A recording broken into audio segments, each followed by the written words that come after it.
My wife cheated on me with her gym trainer. She asked for half of everything in the divorce, but she didn't know that my dad secretly owned our house and savings.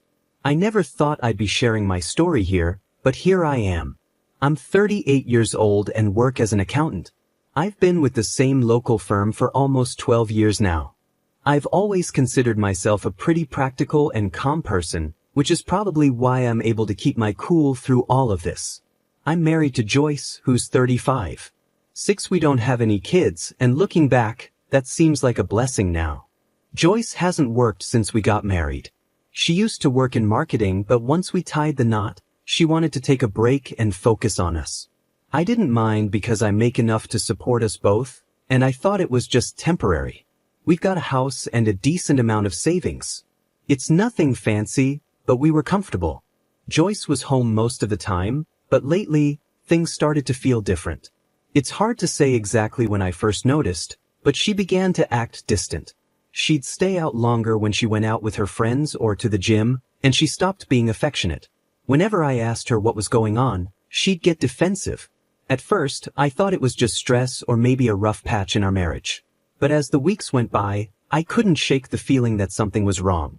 And unfortunately, I was right. One evening, while Joyce was in the shower, her phone buzzed with a message. Out of reflex, I glanced at it. It was from a guy named James. At first, I didn't think much of it, but something about the way the message was written didn't sit right with me. It said, "Can't wait to see you tomorrow, babe." My stomach dropped. I opened the message, and what I found confirmed my worst fears. She had been seeing James, her gym trainer, for months. The texts were clear, there was no mistaking it. They were making plans for the future, plans that didn't include me. I just sat there, staring at her phone, frozen. I couldn't believe it. The woman I married, the person I trusted the most, was cheating on me. But instead of feeling angry or heartbroken, I just felt numb. Maybe it was the shock, or maybe it was my practical side kicking in, but I knew things were about to change. I had to talk to her without losing my temper. When she came out of the bathroom, I calmly handed her the phone and asked her to explain. At first, she tried to deny it, saying it was nothing and just a joke. But when I read some of the texts out loud to her, she realized there was no point in lying. "I want a divorce," she said, without showing any regret. There was no apology, no guilt, just a cold, emotionless statement. She admitted she had been seeing James for a while and wasn't happy in our marriage anymore. She didn't try to soften the blow. She was leaving me for him. What shocked me the most was what she said next. Without any hesitation, she started talking about splitting our stuff. She said she wanted half of everything, the house, the savings, everything we had built together. She even said she deserved it because she had given up her career to support mine. I couldn't believe her nerve. I stayed calm. Maybe it was because I was already emotionally done at that point, or maybe because I knew something she didn't. So I agreed. I told her if she wanted a divorce, I wouldn't fight her on it. She could have half of what she thought I had. She looked surprised, probably expecting me to argue or have an emotional breakdown, but I wasn't going to give her that satisfaction. What Joyce didn't know, and what I didn't feel like telling her, was that most of our assets were in my dad's name. My father is a smart guy, and years ago, when I started making decent money, he suggested I put all the big things, like the house and savings, under his name. He explained it was a way to protect myself in case something went wrong in the future, whether it was debts, lawsuits, or as it turns out, a cheating wife. At the time, I didn't think much of it. It just seemed like smart financial planning. So, when Joyce demanded half of everything, I knew she wasn't going to get what she expected. On paper, I didn't own much, just a modest bank account, my car, and a few other small things. The house? Technically, it belonged to my dad. The bulk of my savings? Also under my dad's control. Instead of dragging this into a long court battle, I suggested we go through mediation. I thought it would be easier and cheaper for both of us. She agreed, clearly thinking she'd walk away with a big portion of my assets. But what she didn't know was that this setup with my dad had been in place for years. Honestly, I had almost forgotten about it myself until the divorce talk started. I had planned for something like this, but I can't deny how grateful I am for my dad's foresight. The house we lived in, along with most of the investments and savings Maria had her eyes on, were technically owned by him. I had always kept a low financial profile in my own name, living modestly enough that no one, including Maria, really questioned it. As soon as the divorce process started, I told my dad about it.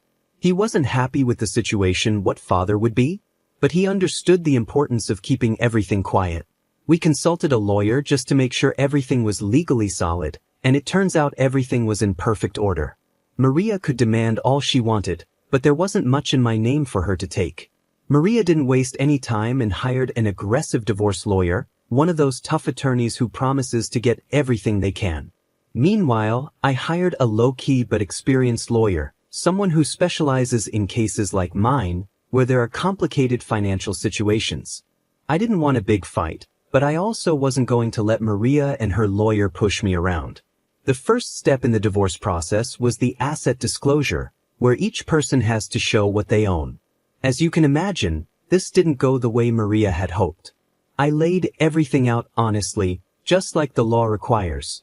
But when she saw how little there was in my name, her lawyer's confident smile started to fade. I could tell they were both confused, maybe even suspicious, but there wasn't much they could do. Everything I provided was true, and I wasn't hiding any assets. Right there, Maria started yelling at me, calling me names and accusing me of lying. But like I said, I gave her everything I had. After all the shouting and accusations, I told her we could talk again once she calmed down. And now here I am, turning to Reddit because I'm not sure if I handled this the right way.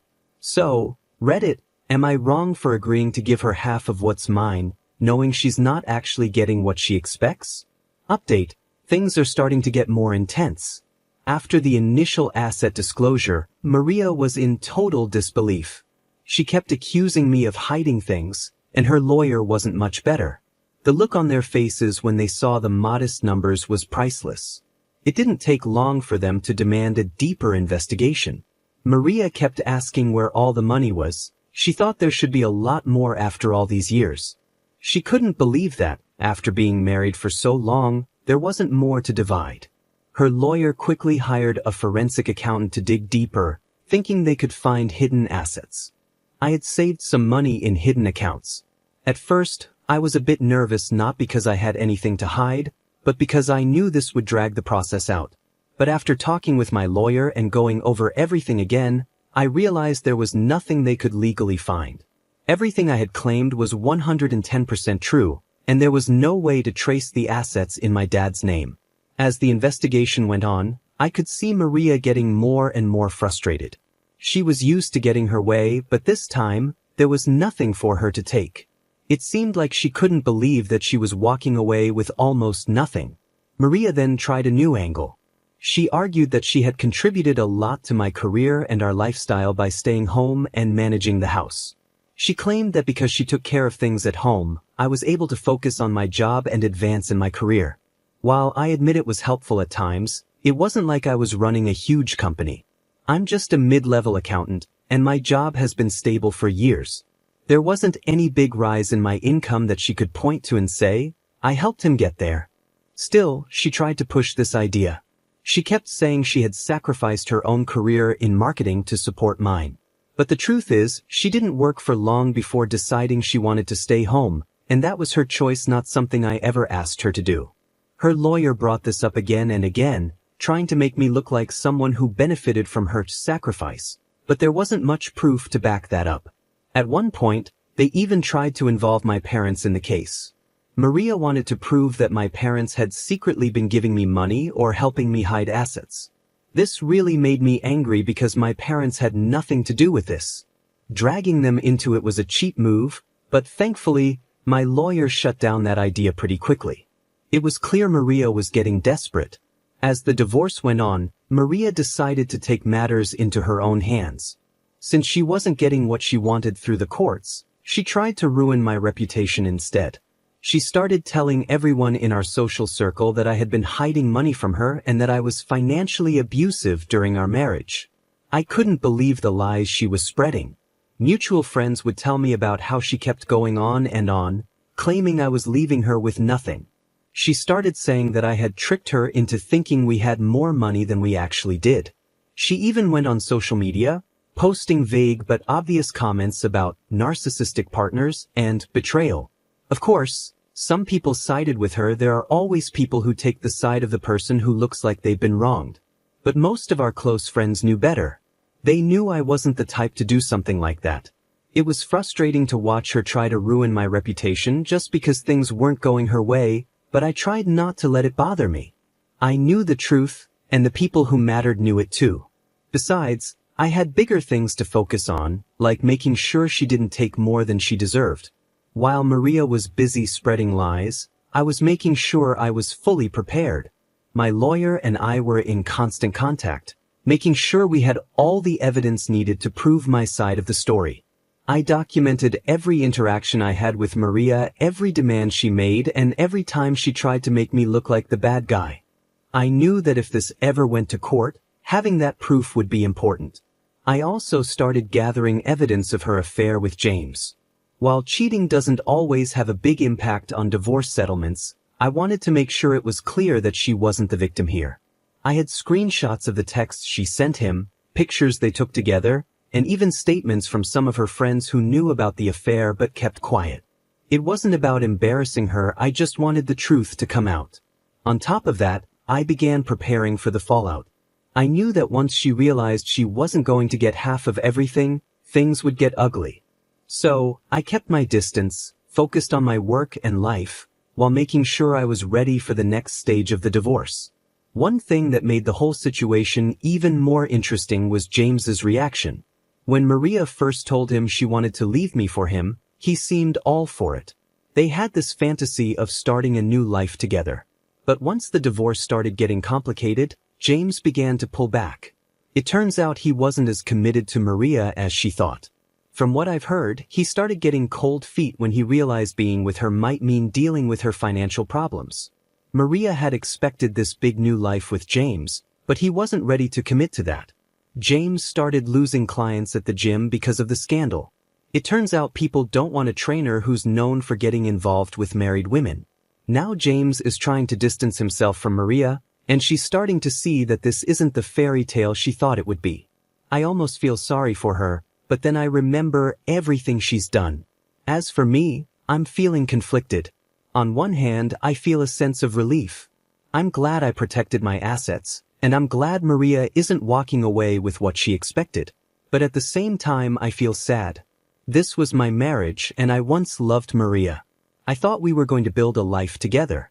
Seeing it all fall apart like this is tough, even if I know it's for the best. Update 1. Things have taken a pretty crazy turn since my last update. Maria is getting desperate, and it's starting to show in the worst ways. She has realized that she's not going to get the big payout she was hoping for, and now she's trying to make my life miserable. The latest thing is that she's been threatening to ruin my career and reputation at work.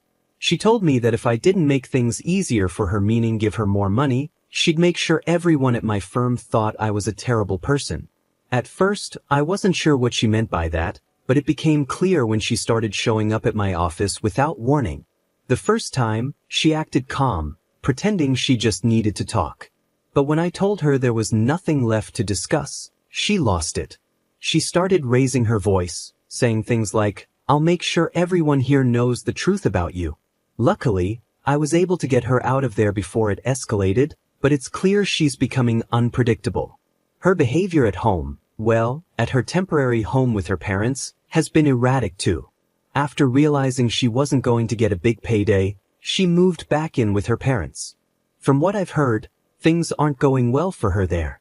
Her parents are supportive, but they're not exactly happy with how everything's turned out. Even they seem to see through her victim act. Some mutual friends have told me she's been lashing out, getting into fights with her family, and acting like she's on the edge of a breakdown. Update 2. The legal side of things has become more complicated too. Maria's lawyer is trying everything to dig up dirt on me. They've filed motions to subpoena my parents' financial records, even though my lawyer has explained multiple times that my parents' assets aren't part of this divorce. It's clearly an attempt to shake me up, but it's not working. Maria's legal team also filed a motion to question my coworkers, hoping to find anything that might suggest I'm hiding something. It's getting intense, but I'm staying calm and focused on making sure they don't get more than they're legally entitled to.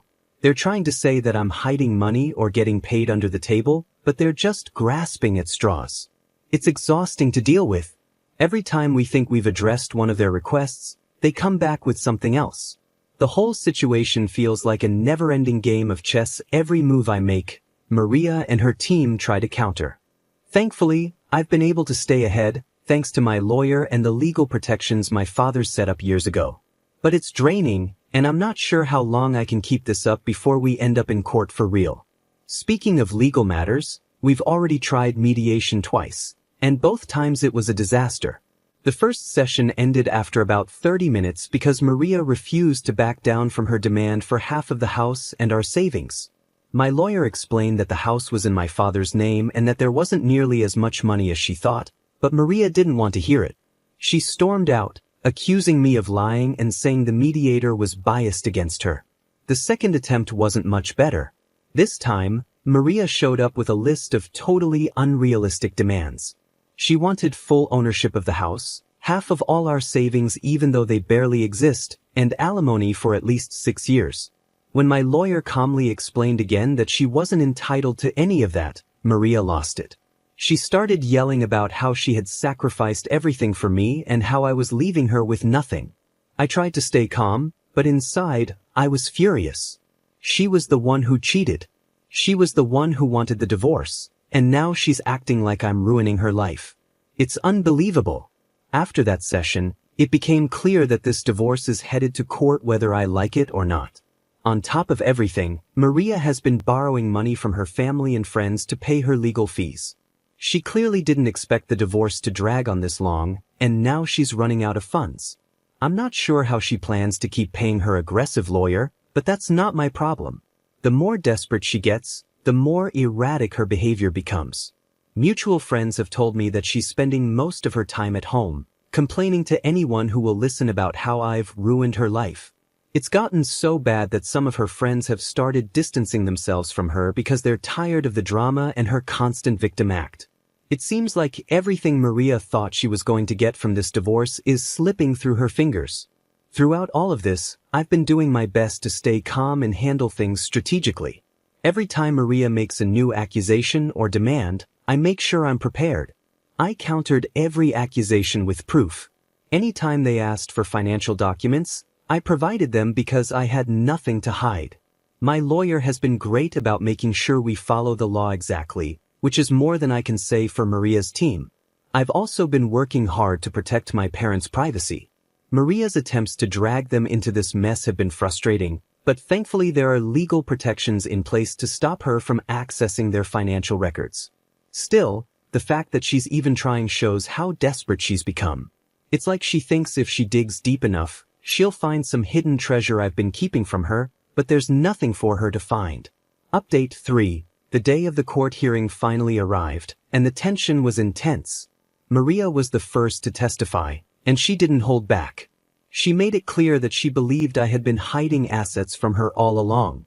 She accused me of manipulating our finances, hiding money in secret accounts, and lying to her about how much we really had. She got emotional, painting herself as the victim who had sacrificed her career to support mine, only to be left with nothing.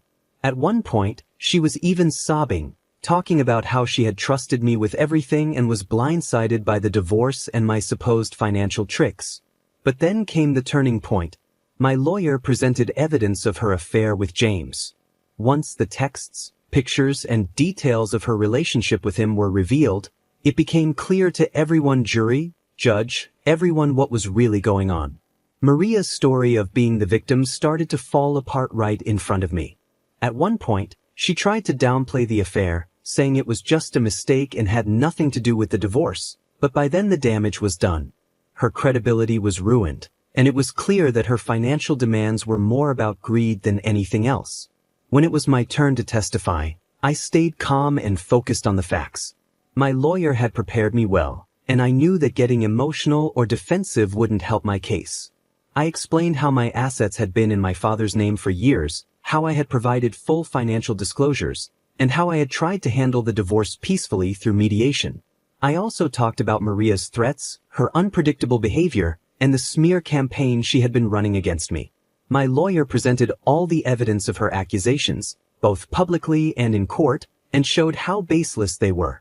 We laid out the truth about our finances. The house belonged to my father, our savings were modest, and there was no hidden stash of money that Maria could claim. The judge seemed to appreciate how straightforward I was, and it felt like things were finally starting to turn in my favor. I didn't try to make Joyce look bad, but I also didn't hide the truth of what happened. The facts were clear, and I presented them without drama or exaggeration. A few key witnesses were called during the trial, and their testimonies helped wrap things up. First, my father took the stand. He explained the financial arrangement we had set up years ago, how the house was in his name, how the investments were under his control, and how all of this was done as a long-term financial protection. He made it clear that these assets were his, not mine, and that Joyce had no legal right to them. Next was one of my colleagues from work. Maria's team had tried to argue that I was hiding money by getting paid under the table or through secret bonuses. But my colleague quickly shut that down. He testified about my modest income and how my salary was transparent. There were no hidden payments, just the regular paycheck I had already disclosed. These witnesses were crucial in proving that Maria's accusations were groundless. The judge could see that there was no secret plan on my part, just a simple financial setup that Maria hadn't bothered to understand. After days of testimony and legal arguments, the judge finally gave the verdict. It was a huge relief to hear the decision. The divorce was ruled in my favor.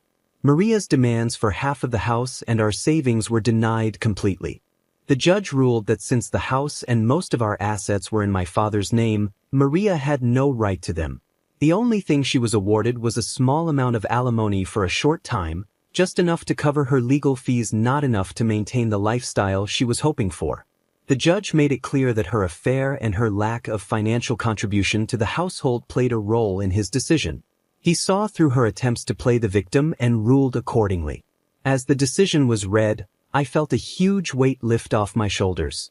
All the stress, the constant accusations, and the fear of losing everything melted away in that moment. I knew I was legally in the clear. Joyce, on the other hand, didn't take it well. As soon as the judge finished, she burst into tears, yelling that the system was unfair and that I had cheated her out of what was rightfully hers. She stormed out of the courtroom, leaving her lawyer looking exhausted.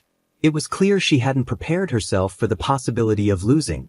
For me, the immediate feeling was pure relief. I thanked my lawyer, who had done a great job throughout the whole process, and left the courthouse. My phone was buzzing with messages from friends and family congratulating me on the outcome. Word had spread quickly, and people in the community were already talking about the case.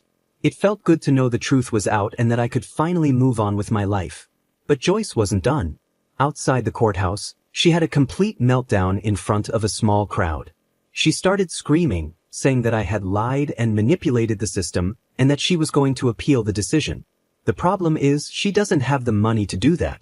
Her lawyer made it clear during the trial that she was running out of funds, and from what I've heard, she's still borrowing money from family and friends just to get by. That being said, I'm extremely grateful for my father's advice and foresight when it came to protecting my finances. Without his help, I don't know what kind of mess I'd be in right now.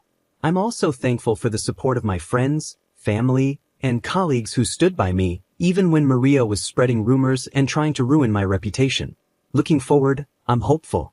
I know it will take time to fully recover, both emotionally and financially, but I'm ready to move on with my life. I've learned some important lessons from all of this, and I won't make the same mistakes again. For now, I'm focused on getting back to a sense of normalcy and enjoying the peace that comes with finally closing this chapter.